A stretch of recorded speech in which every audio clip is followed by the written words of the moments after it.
Well, we're very lucky to kick the show off with somebody who is on the same page as President Trump. He's been fighting for a long time to shrink government. He was one of the people proudly voting for last night's House budget reconciliation bill that made a big dent in spending in Washington. Joining us now from the great state of Oklahoma, Congressman Josh Brecheen. Congressman, good to have you on the show, sir. Thank you. Always honored to be with you too.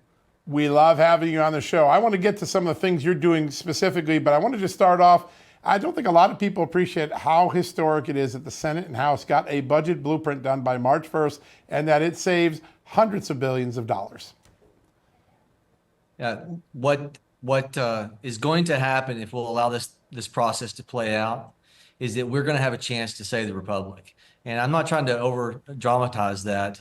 The reality is there's been no country that has been able to survive once you get to what Elon and your reporting is talking about, is when your interest payments start exceeding your entire spend on the national defense. And you can look at over history, and every country has a great demise when they get to that point. So we have a moment in time here to turn this thing around. I'm excited about the product that we put forward. I'm on the budget committee. There was a group of us that worked very handily.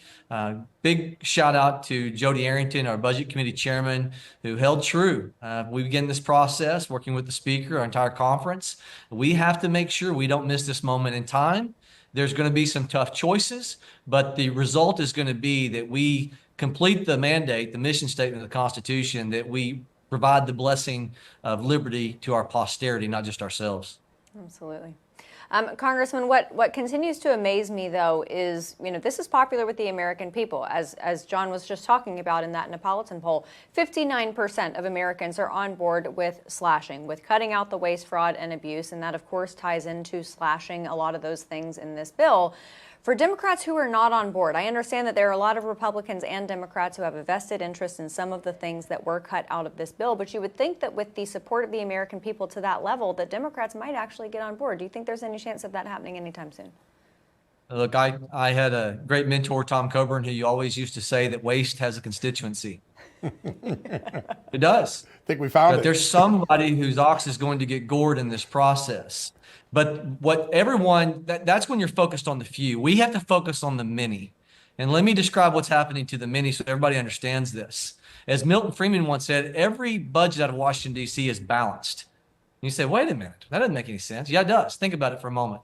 They're either going to tax you in the moment, or they're going to borrow in the future, or they're going to inflate their way out of it. Every budget is balanced. That hidden tax of inflation that since January of 2020 has cost the average family of four, what we know has been like $1,500 a month more, that inflationary tax. We are a country that is on the cusp of, in the future at some point, hyperinflation. And since January 2020, we know the facts say that you're paying on average 20% for a basket of goods, 20% more than you were just a few years ago. You're paying for this. And this opportunity to stop the bleed is, I think, a once in a lifetime opportunity when you have the leader of X who's walked away getting nothing out of this financially and is trying to, with the platform he's been provided with this purchase of Twitter, now X, has brought a grassroots movement to be excited about. You mean we actually have a chance to stop the potential of hyperinflation? We have the chance to make sure that devaluation of our currency is not a absolute. We do. It's a pretty historic moment. And as you said, you have to answer the bell at this moment. And I think Congress did last night. I want to drill down to something you're doing, because in addition to cutting spending, you're also cutting some of the red tape that creates expenses that move down to the American people in the form of product costs and on employment and other things. You're the co-sponsor of the REINS Act, which I believe made it into this reconciliation bill. There's a chance to get the Senate to sign on to this and put it in. Tell us why the REINS Act is so important to everyday Americans like you and me. Yeah, look, huge shout out to Kat Kamick. She was kind enough. She's been carrying this for years. She was kind enough to allow me to, on her behalf, introduce that in the budget committee as a part of this reconciliation package. The bill that President Trump is referring to as the big, beautiful bill. Well, the fourth branch of government that we know is a violation, often the bureaucracy, the 20 and 30-year-olds who are writing law, yet Article 1, Section 1 says all legislative power is to be vested in the Congress. It flies absolutely in the face of what our founders intended.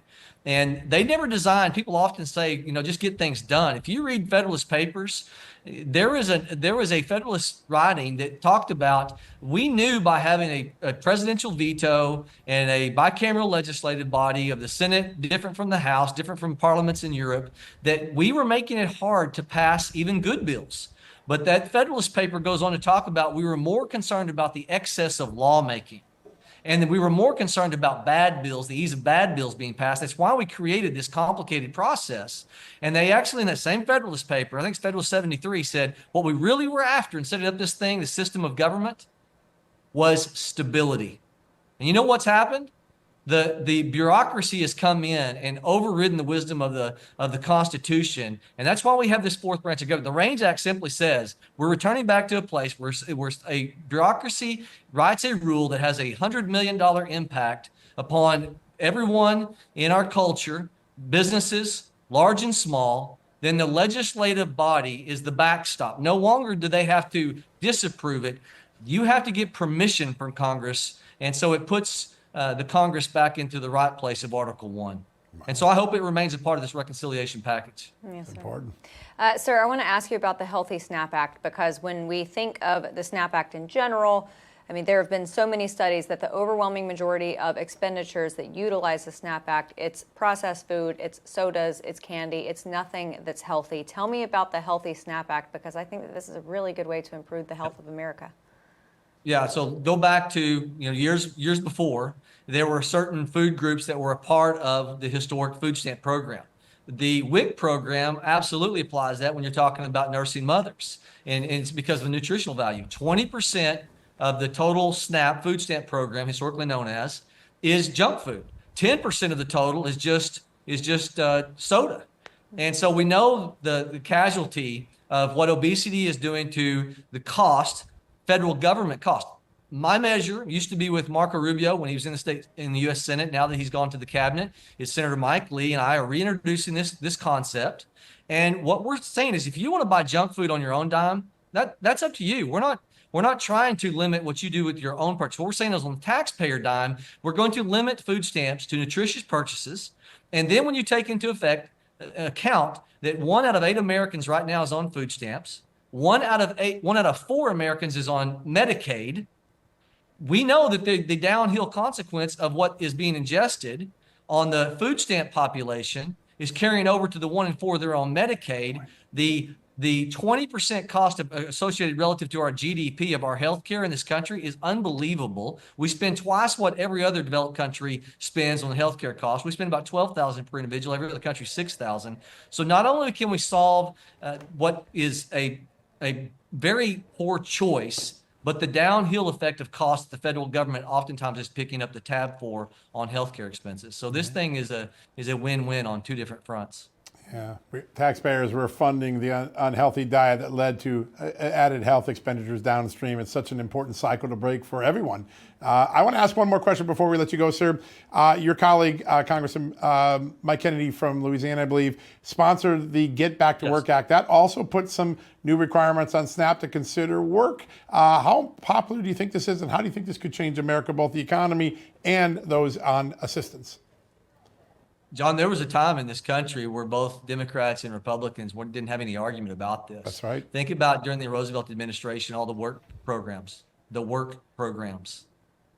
They were all work specific. It was work brittle. In the 1920s, you had a maxim that said you cannot help the poor man by destroying the rich man. You can't strengthen the weak by weakening the strong. You can't lift the wage earner up by pulling the wage payer down. You can't build character and courage by taking away people's initiative and independence. And you can't help people permanently by doing for them what they could and should be doing for themselves. The very first successful colony we ever had in this nation was Jamestown. And you know what they applied? History tells you that they took a element out of 2 Thessalonians out of the Bible that said, for those that they had seen other experiments of these colonies coming from Great Britain, where they were allowed to have socialism. They weren't working because people weren't working in the summer. In the wintertime, people were trying to take advantage of those that worked. So they implemented at Jamestown finally, thou shalt not work, thou shalt not eat. It was the first successful colony. And so we're a country that believes in work ethic, and we have to right size this. What happened under the Clinton administration? We did changes on work performance, work program, getting people back into the workforce. This is something, again, that Democrats and Republicans once believed in, and it is common sense. And common sense is hopefully going to be re-injected back into our culture. And we used to call it workfare, and it was very popular. And I have a funny feeling it's going to be popular again. Congressman, what a great honor to have you on the show today. We're going to be watching that REINS Act. It could be one of the most historic things that come out of this reconciliation bill. Shout out to Kat Kamek. Absolutely. Well, and you as well for shepherding it through the committee, sir. Good to have you on today. Thanks so much.